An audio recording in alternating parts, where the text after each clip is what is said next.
There are over 200,000 cases of appendicitis recorded every single year. And usually it's a super easy solution. You just get an appendectomy and you're done. But unfortunately, for one Russian surgeon named Leonid Rogozov, he was all the way in Antarctica on an expedition when he started to feel a sharp pain in his abdomen. And you would never guess what it was. It was appendicitis.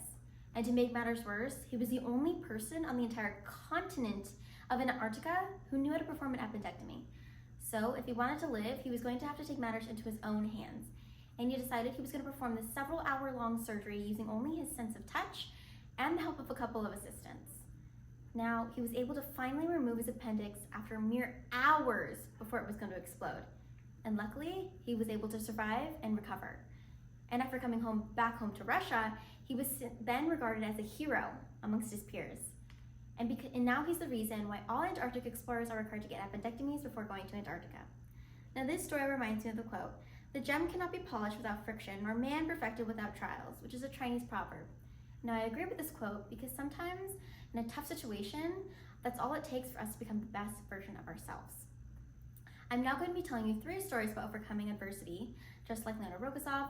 First, about David Tran, a man in his hot sauce. Second, about a new interesting cure for cancer. And lastly, about a new way a UK company is trying to help fight global warming. First, I'm going to be telling you the story of David Tran. Now, I know for many of us, hot sauce is an essential, and I know I can't eat many meals without hot sauce. But unfortunately for David Tran, when he was moving from Vietnam to LA in 1978, he couldn't find any hot sauce in any of the grocery stores he was looking in. Can you believe that? It sounds ridiculous. But he decided he was going to take matters into his own hands, and he gathered up a bunch of recycled baby food bottles, some jalapenos, and started making his own hot sauce. And after selling it out of the back of his blue van for the first month, he was able to gross $2,300, which he was able to put back into his own company where he could sell more hot sauce. And now David Tran is one of the most successful businessmen across the world. And now he owns over 10% of the $1.5 billion hot sauce industry. And because of this tough situation, David is now, in a way, kind of a polished gem and a successful businessman.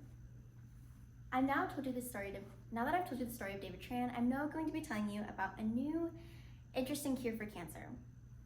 Now, unfortunately, over 10 million people every single year pass away from cancer.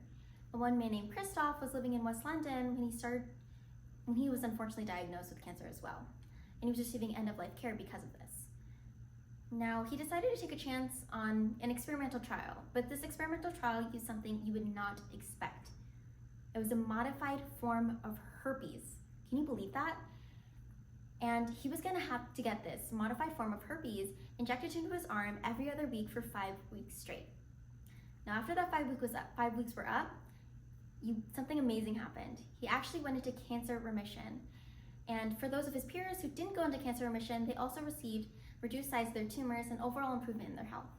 And because of this tough situation that Christoph was put in, he was finally able to provide some kind of hope, like kind of a polished gem in a way, for those who are in the same tough situation as him. Now that I've told you the story of Christoph, I'm now going to be telling you about a new way that a UK company is trying to help fight global warming. Now, global warming is a huge issue, and I know it keeps many of us up at night. But this one UK company is taking advantage of wind power in order to help create new renewable sources of energy for the common person. Now, the idea for this Hornsea 2 project with this UK company was that they were going to build the biggest wind farm in the entire world, with it being almost more than half the size of the entire New York state. And because of that, it was going to take years of planning and working hard in order for them to realistically make this happen. And for years of engineering failures and more other sorts of failures, they were finally able to build this ginormous wind farm.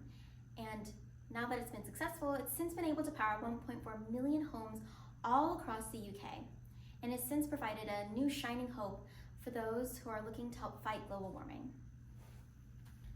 I've now told you first about the story of David Tran, second about Christoph, and lastly about a new way a UK company is trying to help fight global warming. Now, these 3 stories remind me of the quote, "The gem cannot be polished without friction, nor man perfected without trials," which is a Chinese proverb. And I agree with this quote again, because sometimes in a tough situation, especially like in the case of Leonid Rogozov, that tough situation sometimes pushes us to be the best version of ourselves. And I hope you all can take these stories and apply them into your own life and become the best version of yourself.